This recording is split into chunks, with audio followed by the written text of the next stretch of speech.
So geometry, this is 6-4 and 6-5 homework key. So if you guys want to take a minute to look at that, if you have any questions, please let me know if there's anything I can help with.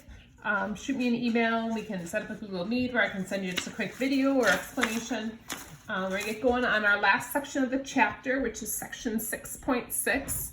And so I'll get started on that video now.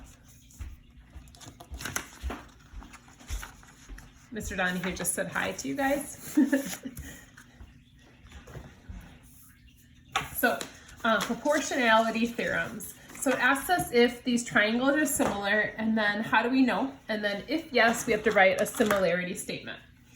So remember, the ways we know triangles are similar, either angle, angle, side angle, side, or side, side, side, right?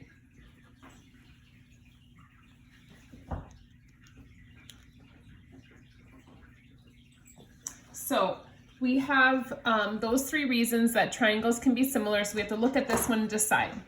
So we have vertical angles here, so that means this is also 68. We have 74, 38. Those are obviously not the same, so right now we only have one set of angles. But if I go to find this third angle based off the fact that these should add up to 180, we're going to find out that this has to be 74 as well. Oh, not that. So this has to be 74. If this is 74 and this is 68, then this has to be 38. So since all the angles are the same, all we need is two angles. So it's yes by angle, angle. And then the similarity statement. Now, when you guys do this, the way you name the triangle, the first one just has to coincide with the second. So I don't know, so if I call this one DEH, is similar. So now if you called it a different order, the next one's going to be a different order as yours as well. But D should go with G. Then E goes with E. And then K goes with H. So that would be our similarity statement there. All right, so we're going to talk about the proportionality theorem, which again, the name of it, not important, but the process or the idea. So in this drawing, hopefully you realize this kind of looks a little like a mid-segment. It's not, because these two aren't equal, but we have two sets of parallel lines.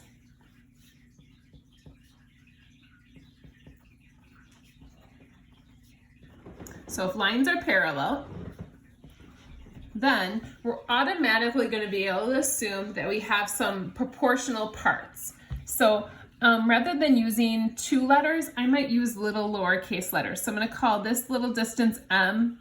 I'll call this one N. And I'll call this one P and this one R. So if that's the case, that now I can have these little proportional parts. So this M goes with N. They're on the same side. And then over here, P is in the same position as the M, and then that should go with R. So if we have these sets of parallel lines, these little pieces are automatically going to be proportional. And then the converse just says if we have this, then the lines have to be parallel.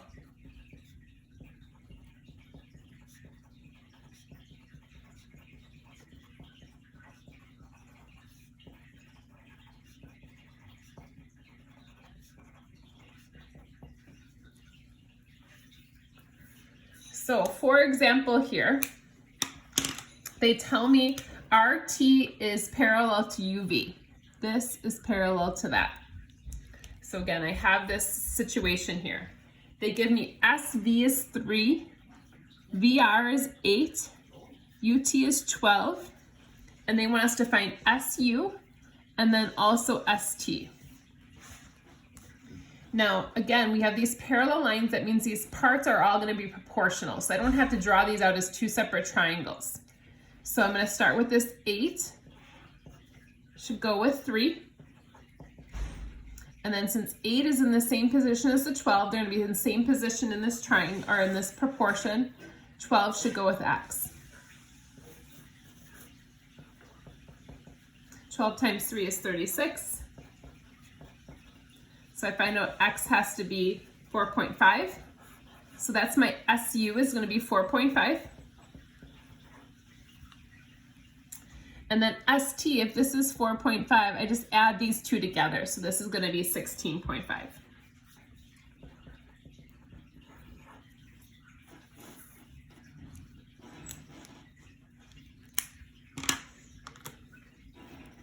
Now this one's asking us to do the converse like we have up here. So it's if parts are proportional, then the lines are parallel. So we're going to check and see. They want to know if these two lines are parallel. We don't know that for sure. So we're going to check and see if there's proportional parts here. So kind of try to check this. So 24 should go with 22. And then 20 should go with 20. Hopefully you realize that that probably doesn't make much sense. But if you cross multiply, these are not equal. So if they're not equal, the lines cannot be parallel.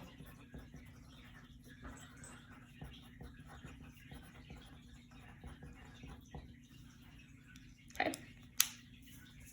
So you want to flip the page over.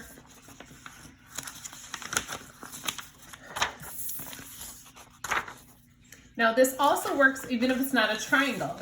So if you guys look here, I have 3 different lines. This isn't really a closed triangle. It gets really close.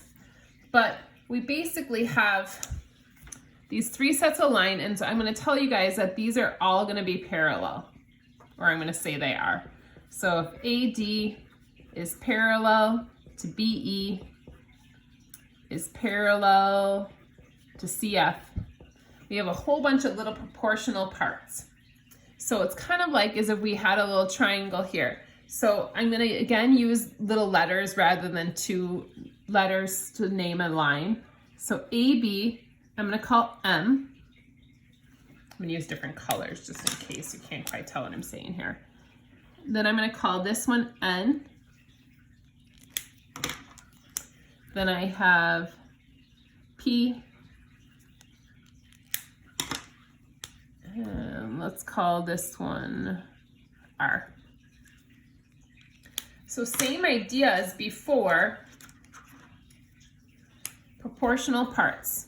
So M would go with N, and then since M and P are in the same position, so P and R.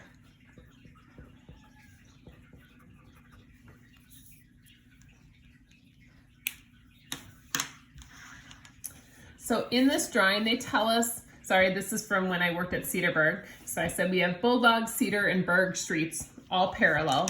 It's not really any real streets. So these are all parallel. The distances are given in city blocks. So if you notice, if these are all parallel, the proportional parts should also be parallel, or should be proportional. So we're gonna go 13 with 26. And that'd be one you might notice a pattern there. And then 13 and 16 are in the same part, so that should go with X.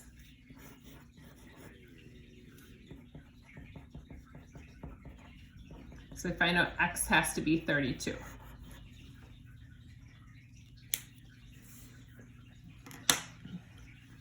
And then finally, the last rule is called the angle bisector theorem. So we have an angle bisector, so CD is an angle bisector. So that means these two are equal. Then there's going to be a little proportional parts. And again, I'm going to use little lowercase letters to help us with that. So let's call this little b and call this little f over here, this line. And then here I'm going to call this little a, and then this one across is going to be little e. So then again, what I have is B goes with F. They're in the same side of the triangle. And then A is in the same position as B, so it goes with E.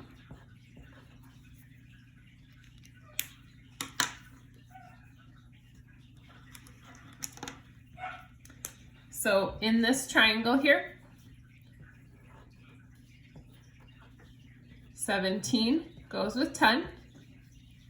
17 and y are in the same position, so y should go with 14.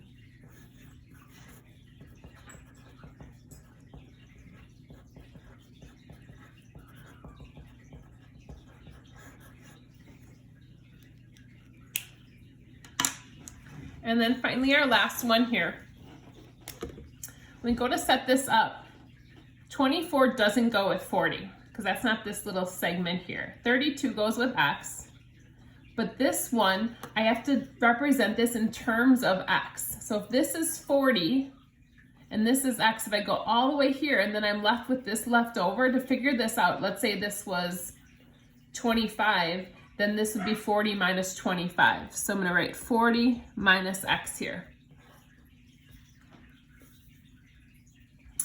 So 24 is going to go with 40 minus x.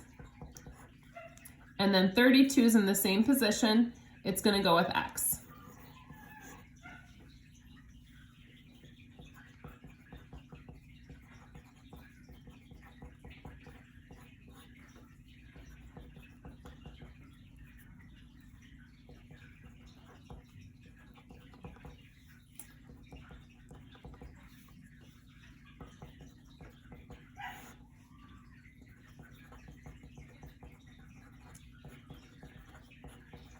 So we find out that x has to be 22.9. So our homework is listed here, guys. And then next class we will review for the test for probably a couple days to make sure you guys are feeling ready for it.